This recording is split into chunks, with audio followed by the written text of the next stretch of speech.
kalau konteks Sulawesi Tenggara, memang Sulawesi Tenggara ini ibarat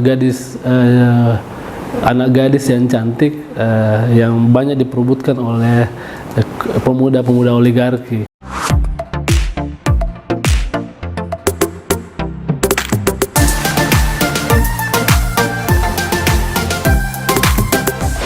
Assalamualaikum warahmatullahi wabarakatuh.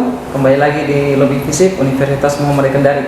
Nah, hari ini kita akan berbincang sedikit mengenai satu kegiatan kemarin. Jadi kemarin itu Visip buat kegiatan ya, yang berkaitan sama besarnya pengaruh oligarki dalam pemerintahan. Nah, di tengah-tengah kita sudah ada pemateri kita yang luar biasa sekali juga mengkritik pemerintah. Saya sampai kaget-kaget kemarin, Pak. Ini Bapak ini tidak takut tidak, komennya luar biasa sekali. Nah, dan kata-katanya dosen-dosen yang lain, komentar-komentar dari Bapak ini selalu terbukti. Nah, ini kita mau kaji dari pemateri kegiatan diskusi publik kemarin bersama Bapak Andi Awaludin. Terima kasih. Sehat, Pak? Alhamdulillah sehat, Pak. Kemarin kegiatannya itu, Pak, ditujukan untuk sebenarnya apa kegiatan kemarin itu? Itu kan kegiatan kemarin itu berkaitan dengan utamanya pendidikan politik menjelang pemilu dan pilkada serentak 2024. Iya. Jadi intinya kemarin Visip melakukan kegiatan dengan IP Kendari, bagian dari rangkaian dari pendidikan politik, tugas-tugas akademik yang memang menjadi kewajiban bersama akademisi politik atau pemerintahan di Kendari. Gitu ya, Pak. Ya. Nah, ini berkaitan sama ini kan dekat-dekat lagi pemilu, Ya. Pak. 2024 ini pemilu besar-besaran ya, Pak. Ya. Bahkan sampai ada beberapa daerah yang harus tunda demi serentak. pemilu secara serentak di Sultra ini. Nah, ada isu-isu bahwa kekuatan oligarki besar di Sulawesi Tenggara. Nah, sebelum kita masuk ke jauh, nah ini oligarki ini siapa-siapa saja sebenarnya, Pak? Mereka masuk kelompok yang mana? Secara etimologi kan oligarki artinya pemerintahan sekelompok kecil atau kelompok kecil yang berkuasa. Itu secara etimologi. Tapi saya lebih mengacu pada definisi J. Winters, dosen profesor yang fokus meneliti oligarki khususnya di Asia Tenggara. Oligarki itu politik kekuasaan oleh sekelompok orang yang memiliki kekayaan. Bagaimana caranya mempertahankan kekayaannya dengan sumber daya yang mereka miliki dengan istilahnya bergandengan dengan kekuasaan formal. Jadi oligarki itu kelompok yang berusaha bagaimana punya peran dalam kekuasaan formal dalam pemerintahan. Kelompok kecil berarti keluarga termasuk ya, Pak? Iya, bisa kan tergantung tipe-tipe oligarki itu sendiri kan yang berperan. Oligarki juga banyak ya, Pak? Kalau kajiannya banyak tipe-tipe oligarki. Di Indonesia kan sendiri, kalau kita lihat sejarahnya, menurut Winters pada era Soeharto itu tipe oligarki sultanik, di mana oligarki yang banyak berperan itu adalah kelompok-kelompok yang dekat dengan keluarga cendana atau Soeharto.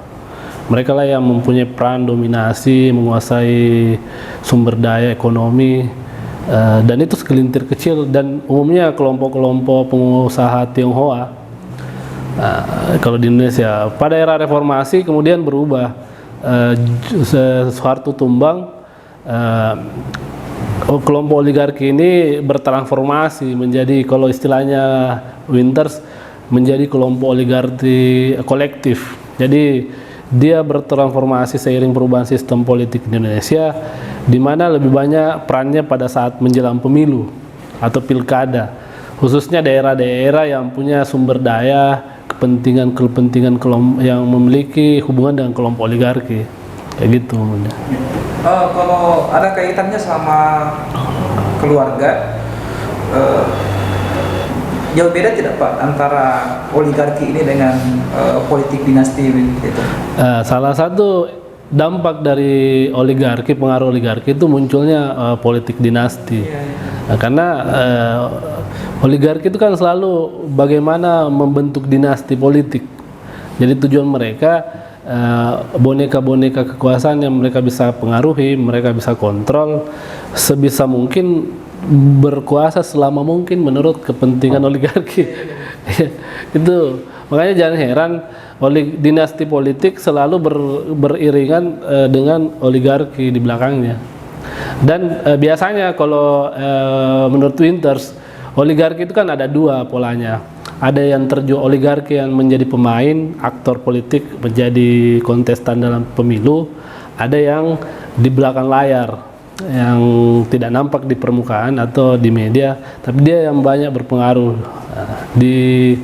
Kalau tipenya di Amerika yang demokrasinya lebih maju, oligarki itu biasanya pemain langsung jadi pemain atau kontestan politik kayak Trump. Trump itu banyak peneliti mengatakan dia adalah oligarki.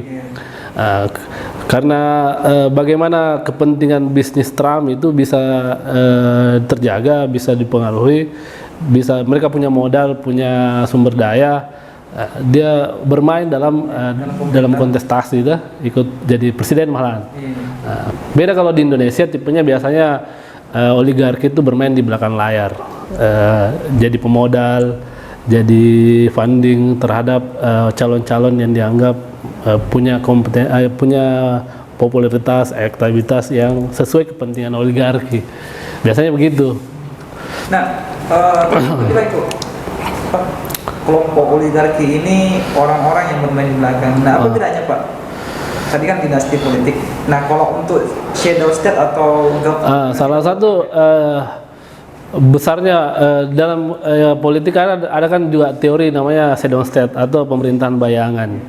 Pemerintahan bayangan juga ini adalah pemerintahan yang dimana kebanyakan kebijakan yang dilahirkan itu dari apa istilahnya, diskusi lobby-lobby non formal. Jadi satu sisi saat gubernur, contoh kalau kita ambil konteks provinsi, gubernur saat bertugas sebagai gubernur menurut sesuai jabatan dan legalisinya, prosedurnya berjalan. Tapi ketika shadow state itu masuk, cara-cara non formal itu yang berjalan. Itu biasanya kalau perilaku teori-teori shadow state yang saya pahami. Nah, begitu juga kalau kita bicara oligarki. Oligarki itu kan selalu mempengaruhi kekuasaan formal. Jadi bahasanya begini, oligarki punya dana, punya kepentingan, kekuasaan formal atau pemangku kebijakan punya tanda tangan atau apa istilahnya, polisi kebijakan untuk melegalkan kepentingan tersebut. Jadi selalu ada perkawinan antara, dan kalau akhirnya banyak, kalau kita lihat fenomena di Indonesia, bagaimana dominasi pengaruh, kalau kita bicara dominasi oligarki yang mempengaruhi sehingga seolah-olah Jokowi, kalau kita ambil konteks pemerintahan Jokowi contohnya, Jokowi itu kan kalau saya lihat konteksnya salah satu kebijakan tentang tambang batu bara. Satu sisi ketika Presiden Jokowi mengeluarkan larangan ekspor batu bara ke luar negeri, itu kemudian banyak kelompok-kelompok oligarki yang protes, pemodal pembisnis oligarki yang memang berada pada lingkaran kekuasaan, akhirnya secara sepihak itu dibatalkan oleh menterinya. Itu kan mencerminkan betapa rapuhnya kebijakan yang diambil presiden sebagai puncak kekuasaan tertinggi eksekutif di Indonesia mudah dipatahkan oleh kelompok-kelompok bisnis dari batubara kan. Itu contoh betapa dominasi oligarki itu kuat.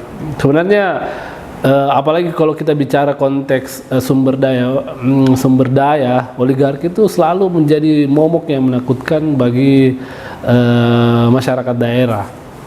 Itu banyak lah. Nah, kalau kita mau tahu ini tentang oligarki itu, gerakan oligarki itu, tipe-tipenya itu ada berapa Pak, dan apa-apa saja? Kita bisa lihat dari bagaimana kebijakan pemerintah kan. Kebijakan pemerintah itu kan bisa dilihat pro kepentingan rakyat, masyarakat level grassroots, atau pro kebijakan pemodal. Nah, salah satu Bahkan pengamat ekonomi yang pernah jadi menteri Pak Jokowi, Pak Rizal Ramli mengatakan era pemerintahan Jokowi itu loh masa puncak emas dominasi oligarki di Indonesia. Apa contohnya? Apa variabel yang bisa kita nilai? Salah satu lahirnya Undang-Undang Cipta Kerja. Undang-Undang Cipta Kerja itu kan menciptakan regulasi yang kembali sentralistik. Dia semua kebijakan-kebijakan investasi itu diambil alih oleh pemerintah pusat tanpa pemerintah daerah dikebiri kewenangannya dalam campur tangan investasi. Nah, kenapa itu? Itu kan contoh bahwa dominasi oligarki itu bahkan Undang-Undang Cipta Kerja itu kan dipelopori kelompok-kelompok pemoda, artinya pebisnis, HIPMI, pengusaha-pengusaha yang memang banyak memberikan masukan. Makanya salah satu impactnya pemerintah daerah tidak punya partisipasi publik untuk menolak atau menerima investasi itu. Nah, itu kan betapa peran oligarki itu. Belum lagi contoh bagaimana isu tentang pelemahan KPK, tentang kasus korupsi suap itu kan rata-rata banyak berkaitan dengan pengusaha-pengusaha yang pemodal dengan politikus yang duduk di baik eksekutif dan legislatif. Itu selalu ada transaksi transaksional yang melibatkan pola-pola kebijakan yang menguntungkan oligarki. Nah, KPK dianggap musuh sehingga dominasi power KPK itu dilemahkan dengan undang-undang KPK yang terbaru. Itu contoh isu tentang tiga periode Jokowi.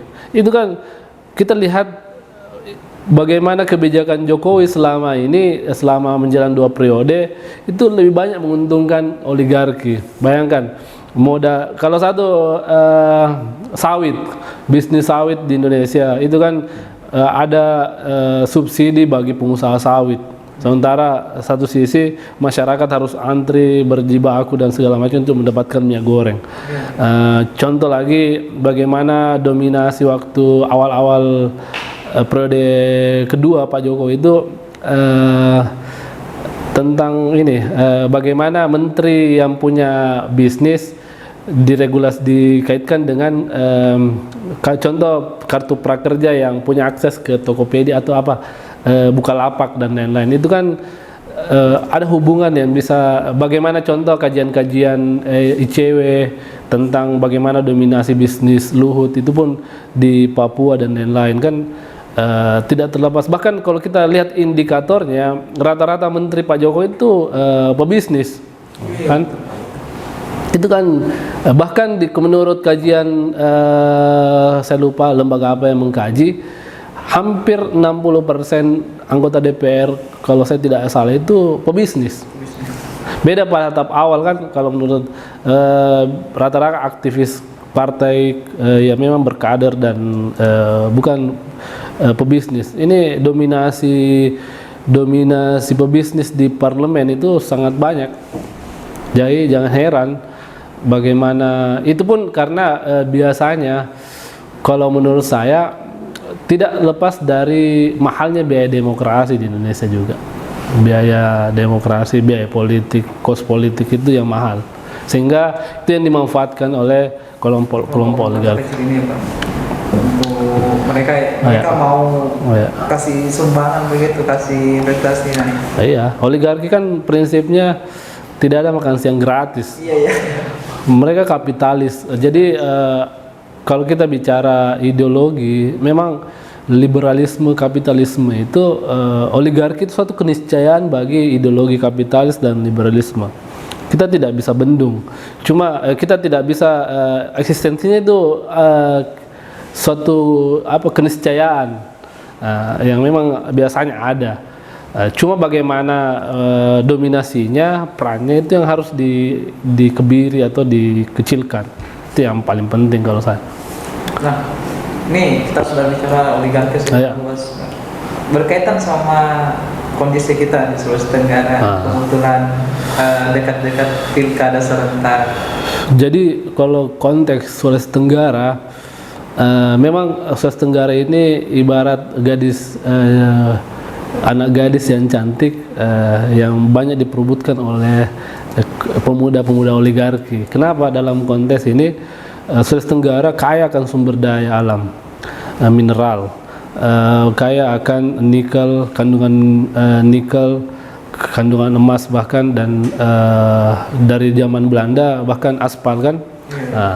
Bahkan hampir semua wilayah, semua kabupaten di Sulawesi Tenggara itu punya tambang, punya mineral yang bayangkan, saya tidak habis pikir di Sultra itu ada pulau yang luasnya cuma 800 hektar persegi, itu bisa diakses atau diberikan izin untuk melakukan aktivitas pertambangan di situ, di Pulau Waoni. Sementara kalau saya baca di media, izin konsesi lahannya itu sekitar 900-an malahan, lebih luas minimal 900. Enggak, luas wilayah konsesi, kalau saya baca di media, luas wilayah konsesi izin usaha tambangnya itu 900 lebih hektar persegi. Sementara luas Pulau Waoni 800, bayangkan, lebih luas izinnya dibanding pulaunya. Saya tidak habis pikir bagaimana caranya akan habis pulaunya nanti mungkin. Jadi harusnya kan kalau menurut undang-undang perlindungan pulau pesisir dan pulau kecil itu di bawah 2000 hektar lebih. Nah, sudah ada regulasi yang ngatur bahwa di pulau-pulau itu tidak boleh ada aktivitas ekonomi pertambangan, bahkan makanya kenapa itu bisa terjadi, bagian dari lahirnya Undang-Undang Cipta Kerja. Pemerintah daerah tidak punya power untuk menolak masyarakat, harus mereka menjalankan kebijakan aja kan. Akhirnya apa yang terjadi, penolakan masyarakat dan lain-lain, itu pun tidak didengar oleh pemerintah daerah kan. Bentar Pak, tadi Bapak bilang pemerintah daerah tidak punya kekuatan untuk mengatur ini. Iya, ini kan bagian dari impact dari kebijakan Undang-Undang Cipta Kerja kan.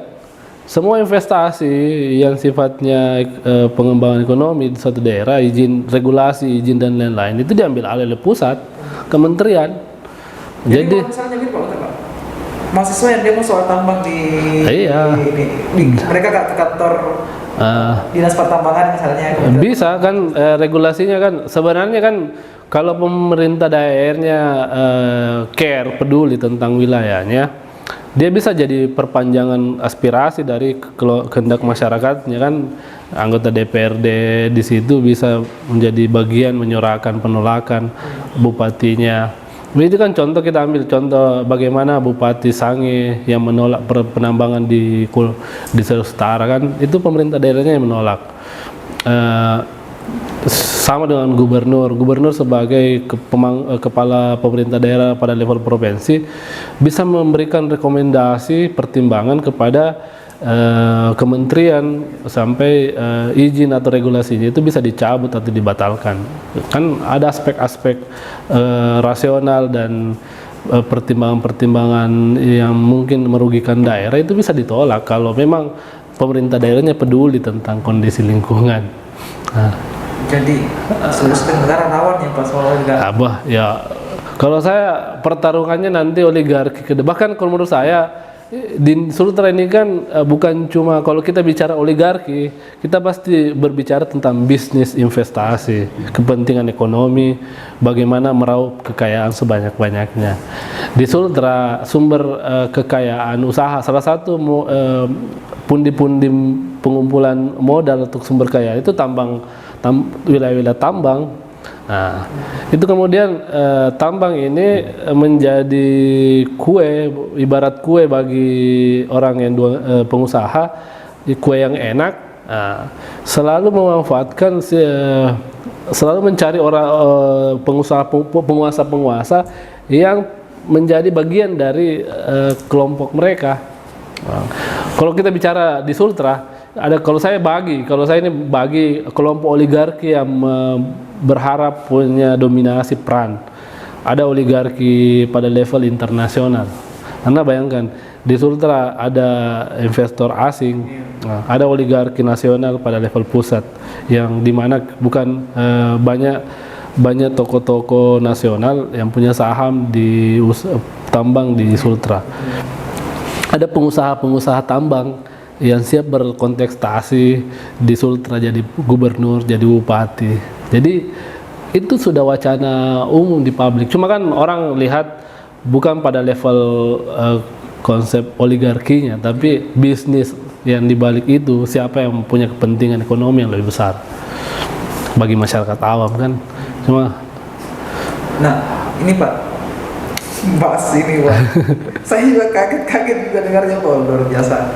Ternyata kita boleh kata di ujung tanda jauh. jadi sebenarnya kan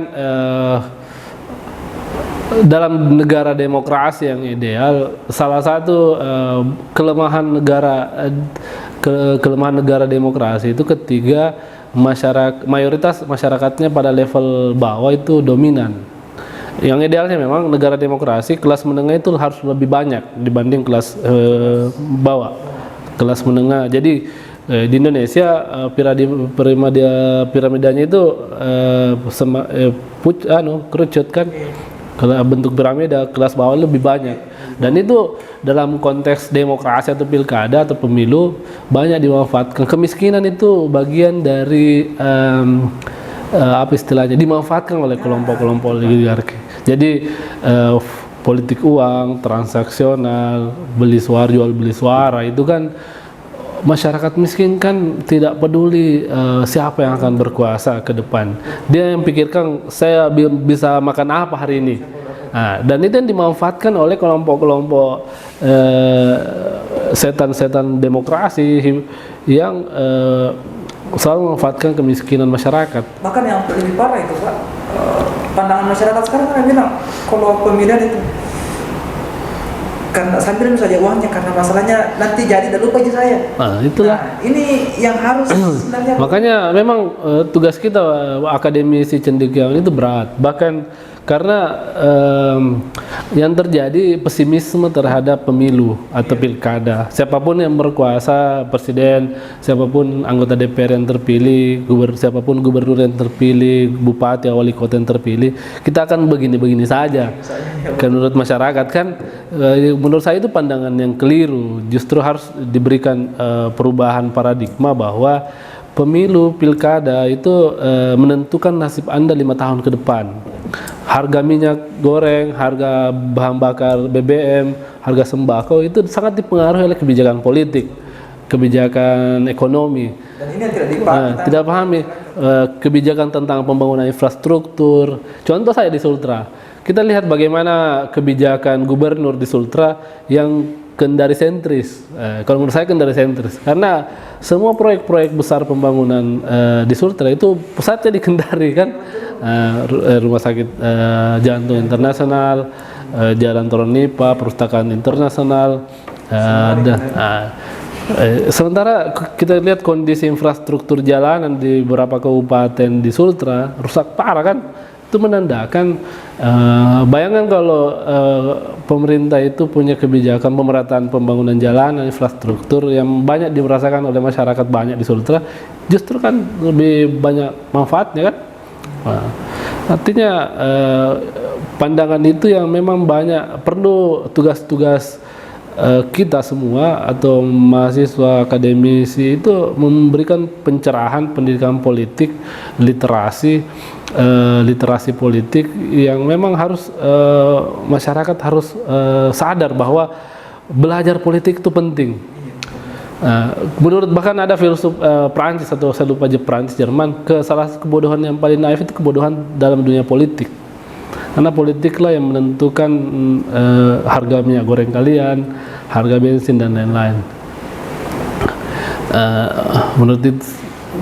Nah, ini Pak, kalau masalah oligarki ini masuk di tengah-tengah masyarakatnya nggak susah dibendung ya, karena masalahnya dia memanfaatkan kemiskinan. Nah, yang berperan mengenai yang berperan sebenarnya untuk mengatasi oligarki dan bagaimana masyarakat seharusnya bersikap untuk menghentikan gerakan-gerakan oligarki ini.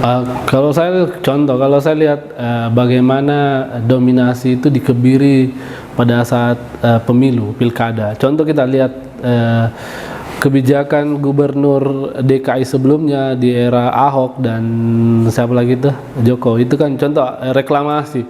Reklamasi itu kan banyak menilai bahwa itu proyek oligarki yang kelompok-kelompok naga.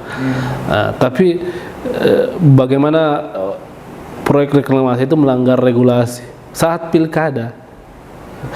Kontestan yang menangkan Anies mengalahkan Ahok itu tidak pro oligarki. Nah, akhirnya proyek itu batal kan, artinya konteks politik lokal bagaimana mematahkan dominasi oligarki, kecerdasan pemilihnya. Jadi salah satu cara membendung oligarki adalah kelompok-kelompok civil society yang cerdas, kelompok-kelompok masyarakat yang cerdas tentang kondisi politik ekonomi dalam satu daerah atau negaranya. Semakin cerdas masyarakat menilai kebijakan, peran-peran atau peran kebijakan di masa lalu oleh suatu pemerintahnya, semakin dominasi oligarki ini semakin bisa dikebiri. Makanya demokrasi itu kan membatasi kekuasaan 5 tahunan.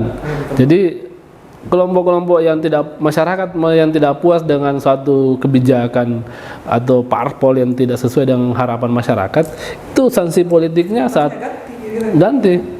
Kira-kira siapa orang atau calon yang tidak memihak pada kepentingan oligarki di situ kan? Nah, menarik sekali Pak pembahasannya. Nah, sebelum kita closing, pandangan Bapak mengenai apa ya ini dari beberapa periode pemerintahan di Sulawesi Tenggara, itu dari Bapak turun ke anak, dari satu orang turun pergi ke ini. Nah, ini dampak kedepannya misalnya Pak. Jadi dengan oligarki. Dinasti politik itu kan dinasti politik itu satu keniscayaan juga. Jadi bapak yang berkuasa dituariskan ke anak-anak. Jadi memang sangat apa ya? Salah satu musuh demokrasi modern itu kan dinasti politik. Tapi dalam paradigma masyarakat yang sosiologis budaya ketimuran, patronisme itu suatu keniscayaan juga. Jadi background budaya, adat istiadat juga mempengaruhi kondisi sosial masyarakat, sehingga dinasti politik itu mudah tumbuh dan berakar di wilayah-wilayah Indonesia. Kita tidak bisa lepas dari akar budaya adat istiadat kita. Tapi memang apa ya, dinasti politik selalu bergandengan tangan dengan oligarki. Makanya menurut Winters, Soeharto kan membangun dinasti politik. Oligarki yang membonceng di situ namanya disebut oligarki sultanik. Dinasti, kalau ada penguasa di satu daerah membentuk dinasti politik, pasti orang-orang tipe-tipenya tipe oligarki yang menggandeng di situ tipe oligarki sultanik. Siapa yang dekat dengan keluarga dinasti, itulah yang akan eksis menguasai sumber daya, kekayaan. Karena sejatinya mereka kan bagaimana tetap meraup banyak kekayaan, mempertahankan kekayaannya, itu aja kan politik oligarkinya kayak gitu. Terakhir Pak, sedikit penyampaian mungkin Bapak dari Bapak ke masyarakat lebih luas. Jadi kuncinya gini, salah satu peran masyarakat sipil dalam kontestasi pemilu atau politik itu menjelang pemilu. Partisipasi politik yang paling tinggi yang dimiliki masyarakat itu pemilu. Saat partisipasi pemilu, memilih siapa calon-calon yang dianggap punya kompetensi, dianggap punya kontestasi, integritas, dianggap memiliki apa istilahnya, dukungan kepada masyarakat umum atau publik secara kepentingan masyarakat secara luas. Disitulah perannya kecerdasan politik. Kembali bagaimana masyarakat, tingkat kecerdasan politik masyarakat menilai kebijakan yang diambil oleh pemerintah selama ini. Ketika pemerintah harusnya kan pilkada atau pemilu, sanksi politik dari warga negara atau masyarakat untuk memilih atau mempertahankan calon-calon yang dianggap mewujudkan visi misinya bagi masyarakat kan. Jadi tingkatkan literasi politik, tingkatkan pemahaman tentang demokrasi, tingkatkan bagaimana kebijakan, menilai baik buruknya kebijakan pemerintah. Itu memang harus ada peran kognitif atau pengetahuan dari masyarakat. Kalau tidak ada, kalau masyarakatnya bodoh tentang politik, heran kita akan dibodohi kebijakan-kebijakan yang tidak memihak kepada rakyat. Intinya stop money politik. Nah, itu lagi money politik. Karena bukan besar di situ ya Pak. Iya. Luar biasa sekali pembicaraan kita hari ini, sangat mendidik, dan ya kita semua berharap bahwa masyarakat belajar banyak, kemudian banyak membaca mengenai politik dan sadar bahwa jalannya negara kita, bagusnya kehidupan kita ada di tangan kita semua, dan bagaimana kita bisa memilih pemimpin yang bijak dan pro kepada masyarakat. Terima kasih Pak Awal. Ya, sama-sama. Kayaknya masih perlu dibahas lagi nih Pak. Iya, panjang Saya sih. masih belum puas dengan ini. Sebenarnya dalam konteks oligarki itu kan irisannya banyak. Dalam konteks ekonomi, dalam konteks politik, belum lagi kepada level bagaimana perilaku demokrasi dan budaya politik. Itu kan belum lagi terlalu kita banyak gali kan. Khususnya transaksi politik uang itu kan bagaimana budaya politik yang negatif itu yang tumbuh menjadi bagian dari dianggap biasa oleh masyarakat. Itu yang harusnya memang perlu pendalaman. Mungkin kedepannya kita bisa gali lagi. Oke, sekian saja pertemuan kita hari ini. Kita ketemu lagi di video selanjutnya. Terima kasih. Wassalamualaikum warahmatullahi wabarakatuh. Waalaikumsalam warahmatullahi wabarakatuh.